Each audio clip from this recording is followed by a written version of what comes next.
왔어? 거기 앉아. 오늘 같은 경우에는 편입제도랑 수능의 한번 차이점을 보려고 해.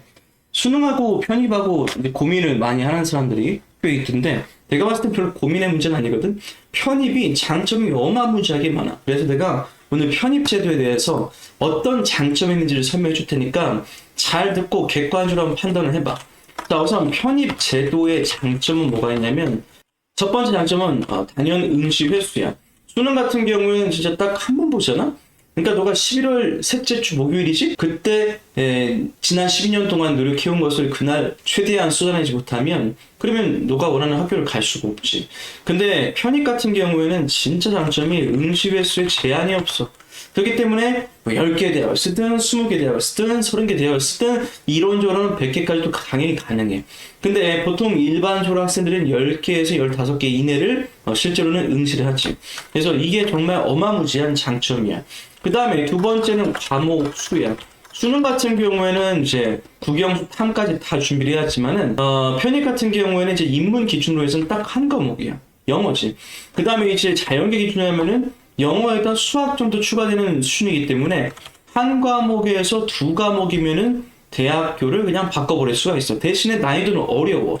난이도는 어려운 대신에 또 그만큼 또 아주 중요한 장점 그리고 해볼 만한 그런 이유가 또 있어. 그게 뭐냐면 자 경쟁군이야. 그러니까 수능 같은 경우에 1등급에서 9등급에 해당되는 모든 스펙트럼의 사람들과 싸워야지. 경쟁을 해야 한단 말이지. 심지어 재수생까지 다 했어. 그래서 정말 부담스러운 시험이야. 근데 이 편입이라는 걸 하는 사람들의 그 성분을 보면 고등학교 때 성적이 그렇지 그닥 좋지가 않다는 거지. 그래서 실제로 우리 학원에서 그 집계를 해보면은 영어 성적은 보통 3에서 6등급이 대다수야. 그러니까 만약 너가 이제 수능 성적 영어가 2등급이다 우수한 측에 속한다. 그러니까 경쟁군 자체가 크게 우수하지가 않기 때문에 해볼 만하다. 항상 내가 이제 학생들과 상담하다 보면은 뭐 자기가 노베이스니 뭐 어쩌나 이러지만은 사실상 모든 학생이 다 똑같은 상태이기 때문에 노베이스라고 하는 것은 또 의미가 없거든. 그리고 또 막상 자기 성적을 물어보면은 영어는 3등급이래. 노베이스 아니야.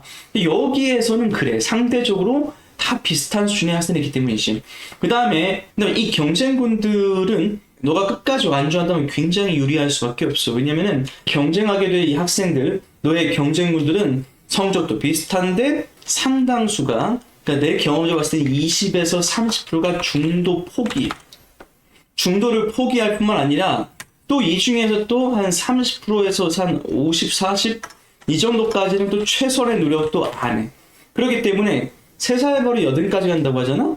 근데 기존에 공부 안 하던 그 습관이 계속 이어진다든가 혹은 자기가 생각했을 때 뭐 이게 상대적인 것이 상대적으로 봤을 때 자기는 열심히 한다고 생각하지만은 뭐 1시간 정도 공부하던 사람이 2시간 하면 엄청 많이 하는 것이면은 10시간 공부하던 사람이 3시간 하면 적게 하는 거잖아. 그런 식으로 해서 보통 이 학생들 같은 경우는 경쟁군이 그렇게 이제 공부를 많이 해오던 집단 아니기 때문에 뭐 어느 정도 좀 노력하다가 하루에 뭐 한 4시간? 5시간 한 다음에 어느 정도 하다가 성적이 안 나오면은 뭐야 왜 성적이 안 오르지 이러면서 중도 포기한다든가 해도 안 되는 뭐 이런 식의 어떤 자포자기에서 성향을 보인다든가 이런 식으로 하기 때문에 경쟁군들의 멘탈이 굉장히 문제야.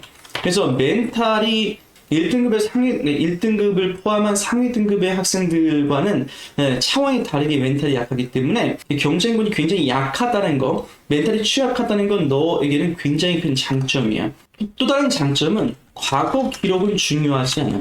그러니까 뭐 수능 같은 경우에는 이제 뭐 수시 전형에서 학생부 전형 있잖아요. 내신 같은 것들. 그러니까 과거에 너가 어떻게 열심히 살아왔냐 이런 성적이 반영이 되지만은 근데 이 편입이라는 제도 같은 경우에는 너의 전적, 대학교가 무엇이든 그다음에 심지어 학점 같은 경우에도 반영을 하긴 하지만은 막상 반영률이 높은 학교는 거의 없어. 그렇기 때문에 너가 뭐 3.0의 학점이든 2점대 학점이든 충분히 영어 한두 개를 더 맞으면 되거든. 그렇기 때문에 과거의 기록은 전혀 중요하지 않아서 현재 지금 이 순간부터 얼마나 네가 성실하게 준비하느냐가 더 중요한 시험이야. 그 다음 마지막인데 이건 시간 효율이야. 만약에 너가 수능으로 이제 대학교에 진학하게 된다라고 한다면 그러면 이제 졸업까지 4년의 시간이 걸리겠지만은 편입 같은 경우는 3학년으로 입학하는 것이기 때문에 졸업까지 2년밖에 소요되지 않아. 시간이라는 것이 지금은 너희가 이제 어리고 나이가 젊기 때문에 그닥 중요성은 못 이기겠지만은 이게 나이가 점점 들면서 20대 중반 후반 가면 갈수록 1년이라는 시간이 굉장히 소중하게 느껴지고 그렇지 않겠니? 너가 만약에 29살이 됐어. 근데 막 30살 초반이 됐어. 근데 마땅한 직장이 없어? 그러면 그때 갖게 되는 생각은 뭐겠어? 내가 지금부터 할 수 있는 게 뭐가 있을까? 자포자기의 어떤 그런 태도를 갖게 된단 말이지. 그렇기 때문에 시간 효율에 있어서 수능보다는 편입이 압도적으로 높다는 점에서 편입이 어마무시한 장점을 가지고 있어. 그러니까 지금까지 본 것처럼 편입이라는 점은 정말 장점이 많아. 그러니까 수능과 편입을 고민을 하고 있다? 그럼 나는 정말 고민 영도하지 않을 것 같아. 바로 편입 준비를 할 것 같아. 편입 제도에 대해서 좀 더 궁금한 게 있다면, 그리고 편입에 대한 어떤 공부법, 이런 것들을 좀 더 알고 싶다라고 한다면, 그럼 뭐 댓글로 남겨놔. 그러면 추가적으로 내가 영상을 찍어서 답변해 줄 테니까. 그럼 다음 영상에서 볼게.